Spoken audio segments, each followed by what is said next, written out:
For the second straight game, the Kings could not hold a two-goal lead and lose. Reason for concern or just meaningless preseason games? We'll discuss, as well as Sean Dursey's preseason debut, Gabe Velarde's goal-scoring touch, Kevin Fiala showing off his skills, and Cal Peterson still looking to find his game. We've got roster moves to share as well. All that and more coming up on this edition of Locked On LA Kings. You are Locked On Kings, your daily podcast on the Los Angeles Kings. Part of the Locked On Podcast Network, your team every day.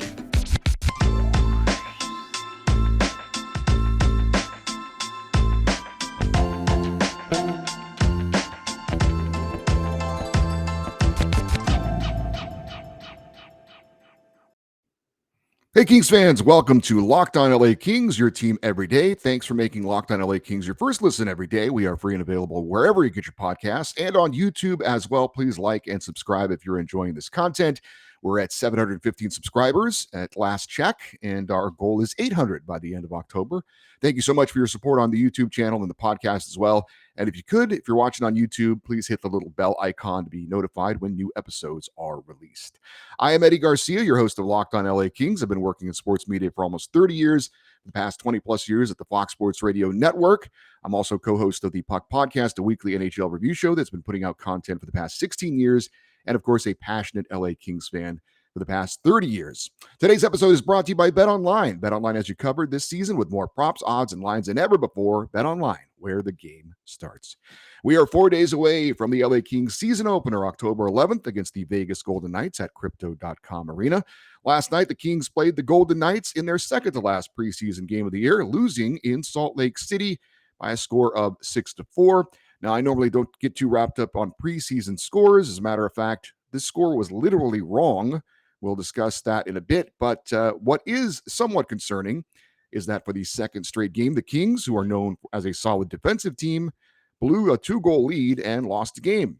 On Tuesday, the Kings lost to the Ducks 5-4. They had a 3-1 lead in that one. Last night, Kings jumped out to a 2-0 lead before allowing 4 straight goals. I think the most concerning thing to me is the defensive lapses we're seeing from the LA Kings. The score actually could have been worse as Vegas didn't capitalize on some dangerous scoring chances. And the Kings have been playing not a complete lineup, of course. The teams and the players that we've been seeing, this is not exactly who we're going to see on opening night. But the way the Kings are playing in their last 2 games, especially in the preseason, to me, are a bit concerning. So let's get into last night's game against the Vegas Golden Knights. Let's start off by looking at goaltender Cal Peterson and how he looked in net after allowing 5 goals on Tuesday against the Ducks. As I pointed out after that game, I thought only one of those 5 goals was really on Peterson, that he was playing in his first full game after coming off a bit of an injury in that first preseason matchup against Vegas. So let's break down the 5 goals he did allow in Thursday's game. Goal number 1 came late in the first period after Peterson did not see much action to speak of. It was a good start for the LA Kings. They were out to a 2-0 lead at the time. And Vegas did get a bit of good luck to get on the board. A dump in around the boards took a weird bounce off the glass. Remember, they're playing in Salt Lake City, a place that doesn't normally have hockey. So maybe that's a factor as well, that the boards are a little bit different. And the puck went right to Jack Eichel of the Vegas Golden Knights. He was in the corner of the ice. He found Riley Smith alone in front of the net, and he easily put it in past Cal Peterson. Should Sean Dursey, who was on the ice playing defense, been a little bit more towards the center of the ice, kind of in front of the net? He did kind of wander out a bit into the corner. Yeah, but I would say a little bit of bad luck and maybe some subpar defense on that first goal that Cal Peterson led in. Second goal, after failing to clear the zone, former King defenseman, now Golden Knight, Braden McNabb fired off a slap shot from the blue line. It was deflected off something in front of the net and went in to tie it up at 2-2. Since McNabb was credited with the goal, it must have gone off an LA King, and I think it was probably defenseman Tobias Bjornfoot who was tied up in front of the net with a Vegas player. So another bit of bad luck for Cal Peterson and the Kings on that one. The third goal came just after a Kings penalty had expired, and the Golden Knights had the puck behind the LA net. Now, Peterson went down on one knee to cover the post. There was a pass to the left faceoff dot and a one-timer by Chandler Stevenson beat Peterson to his left. I've never played goal before, but I'm guessing his positioning, Cal Peterson's positioning on that one, could have been a little bit better. Yes, he goes down to, we see goalies do this a lot. They'll go down to one knee so they can cover the post for any kind of a potential wraparound because they can't really see over their shoulder when a opposing player has the puck behind the net. And then the puck comes out kind of in front, off to the side, and then a one-timer, and he couldn't move or didn't react to it quick enough. So also, Blake Lizotte was playing defense on Chandler Stevenson and was a little bit late getting over to him to try and get in that shooting lane. As for the fourth goal, we're going to talk more about the circumstances around this goal in a minute, but a point shot went off the post. Jonathan Marchessault there was there to put in the rebound after TJ Tynan lost his man and let him get to the front of the net. The fifth goal, Blake Lizotte would intercept a pass in the high slot, but he couldn't control it. He fumbled it in his feet. The puck, I should say, ended up being corralled by one of the Golden Knights players who passed it over to the right faceoff dot where Riley Smith scored on a one-timer. Lizotte needs to do a better job of corralling that puck and clearing it out of the zone. And then the sixth goal allowed was an empty net goal. So of the 5 goals allowed by Cal Petersen, I would say 2 of them I would probably say were not played well by Petersen. He didn't get a lot of help from his teammates, to be honest, and there was some bad luck as well. We talked about the pass around the boards that had a weird deflection, and then the own goal, if you want to call it that, off of one of his teammates. That said, sometimes a goalie needs to make a save, even if he finds himself in a tough spot, or there was some bad luck, or one of his teammates doesn't make the right play for him. And Cal didn't have any of those saves against the Ducks. He did have a couple of pretty good saves, though, against the Golden Knights on Thursday. He made a great save off of Brett Howden after the Kings turned the puck over. Brandt Clark fumbled a pass in his own zone from Kevin Fiala. Petersen had a couple of good saves on one of the 3 power plays for Vegas. Bottom line, though, was Cal Petersen's performance good? I would say it was okay. He's certainly not on his game at this point. Is he where the Kings want him to be at this point as the regular season approaches? I would say probably not. What are they going to do with him to try and get him on his game before the regular season starts? So I'm really curious to see if they play him on Saturday in the preseason finale. Jonathan Quick is going to be the opening night starter. Again, that hasn't been officially announced, but he's played well, very well in the preseason, and Cal hasn't. So I don't see any reason why you would go to Cal at this point.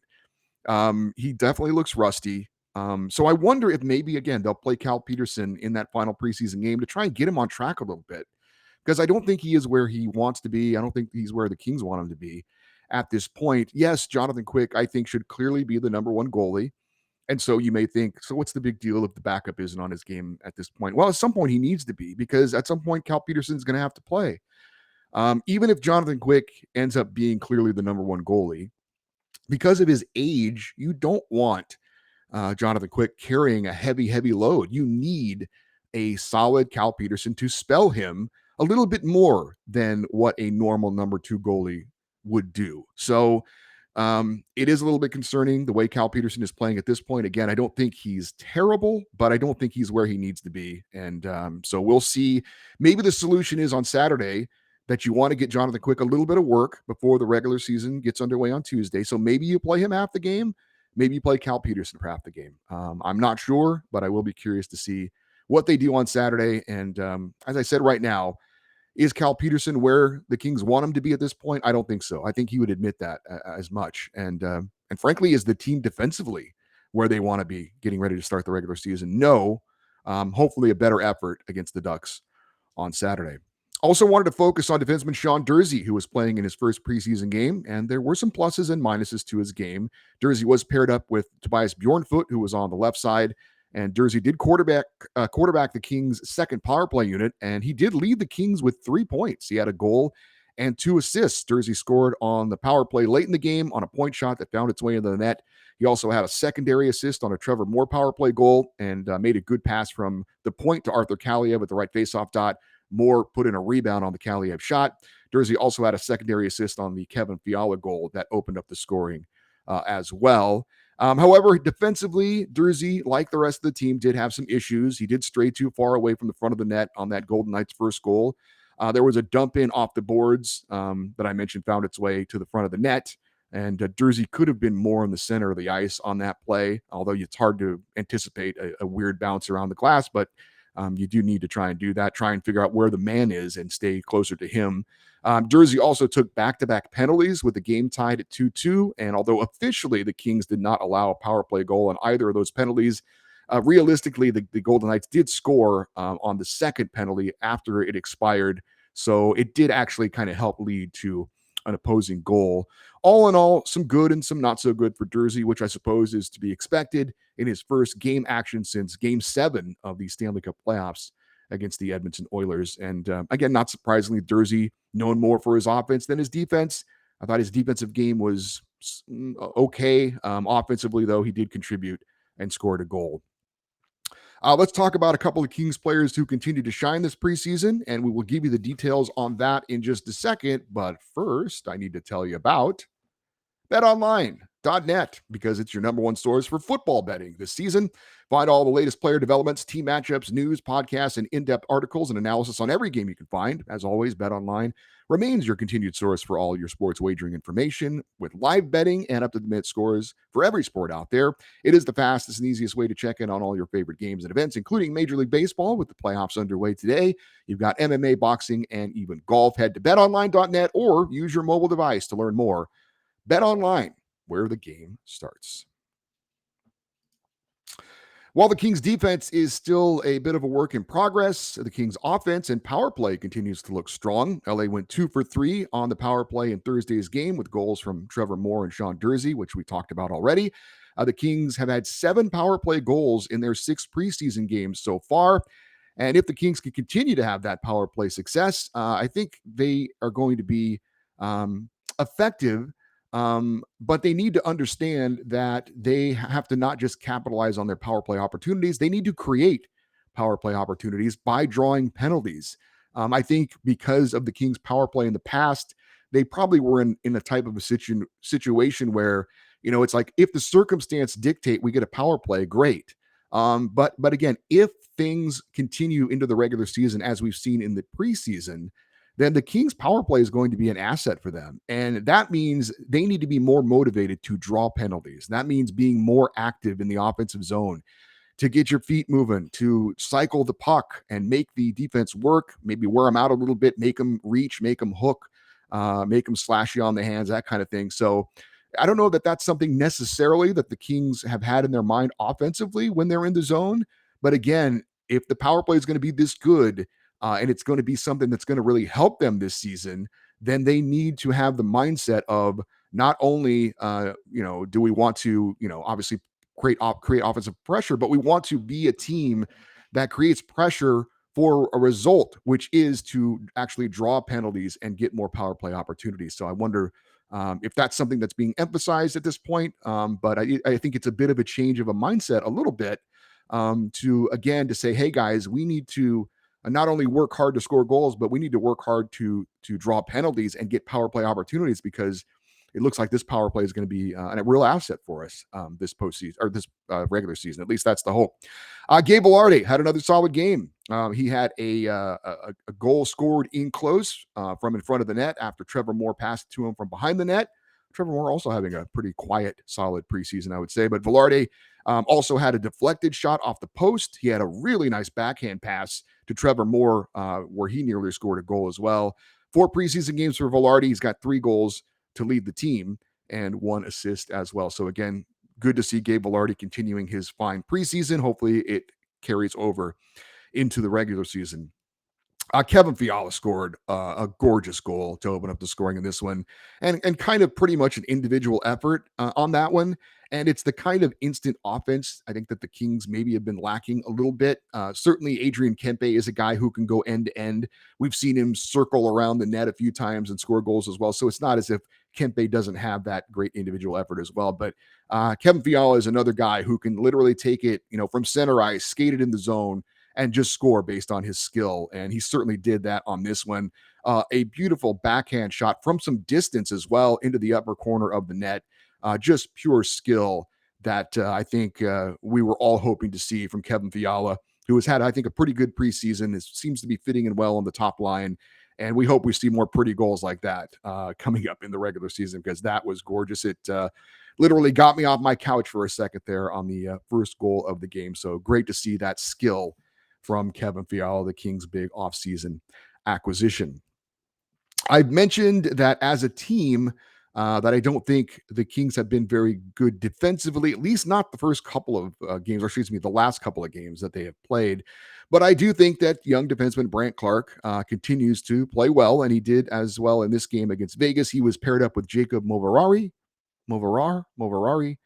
I've heard it both ways. I'm going to go with Moverari. Anyway, I thought Clarke played well again. He had a very nice defensive play when Moverari fell down, and always great to know that your defensive partner, if something goes wrong, has your back. And Brandt Clarke had his back on that one. Also had a nice secondary assist on the Velarde goal. Also a nice physical play on Vegas forward Jonathan Marchessault when he skated it over the blue line, and Clarke stepped into him and stood him up and knocked him off the puck. Clarke, not known for his physical play, but he has shown on occasion that he's not afraid to kind of get his nose dirty. I know he's known as an offensive defenseman, but he doesn't shy away when a physical play is needed, which I think is encouraging to see. He's not just floating around out there as an offensive player who happens to be playing defense. He's not afraid to play a little bit physical as well and to mix it up. Speaking, by the way, of Jacob Moverari, I did want to mention something about him that I heard on the broadcast. I think I was under the impression that he did not have to clear waivers to be sent back to Ontario, but they said on the broadcast that was not the case. So apparently, if and when Jacob Moverari is sent down to Ontario, he's going to have to clear waivers. I think he will, though, because the good news is that most teams around the NHL right now are a lot more focused on their own rosters and finalizing their own rosters than really looking much at the waiver wire and looking to add players. So Jacob Moverari, a very solid, good young defenseman, and he plays on the left side, which the Kings obviously need. So he will have to clear waivers, but I feel pretty confident that he will clear waivers. With one preseason game left to go, how do I feel about the way the Kings are playing? And also, we're going to tell you about some roster moves for the Kings. And I mentioned it earlier, but the final score of Thursday's game was literally wrong. But first, don't forget, the Locked On NHL channel has you covered for all of your league-wide NHL talk with a rotating cast of local hosts from the Locked On NHL channel, breaking down the biggest stories in hockey 5 days a week. Subscribe for free on your favorite podcast app or on YouTube. That is the Locked On NHL podcast. I said earlier I wasn't overly concerned with final scores for preseason games, generally speaking, more concerned with how the team is playing as a whole. That said, the score of 6-4 against the Vegas Golden Knights is literally wrong. In the second period, if you weren't watching, the LA Kings scored a goal that the referees didn't see actually crossed over the goal line. Now, it wasn't an easy call in real time, but TJ Tynan, who scored the goal, saw it, put his arms in the air, and celebrated momentarily. And the Kings kind of all hesitated for a moment as play continued. And of course, as luck would have it, the Golden Knights went right down and scored immediately after that. Now, instant replay clearly showed the puck crossed over the Vegas goal line. It should have been a Kings goal, and thus disallowing the subsequent Vegas Golden Knights goal. So the score literally should have been 3-3 instead of 4-2 in favor of Vegas. Because the game was played on a neutral site in Salt Lake City, there was no video review available. So the reality is the Kings should have had an extra goal and the Golden Knights should have had a goal taken away. So theoretically, the game should have been tied late and maybe we would have had overtime. But like I said, I'm more concerned about how the Kings are playing than the necessary actual final score. But that was still disappointing to see. I think it's great the Kings are playing in places like Salt Lake City, trying to grow the fan base and things like that. But it was pretty clear if you watch the game that I believe it's the Vivint Arena in Salt Lake City where the Utah Jazz play. It is not hockey friendly at all. There were whole sections of the stands that had to be kind of collapsed on one end. In each corner, if you're watching on TV, the corners were covered up by just the construction of how the arena is made. There were giant ladders in the corners behind the glass on each side of the net. And we talked about that weird bounce around the glass. So Is Salt Lake City, the arena itself, great for hockey? No, but it was good for the Kings and the Golden Knights to get out to an area that doesn't have NHL hockey very often and kind of grow the game there. So good on both teams for getting out there and playing in that frozen fury.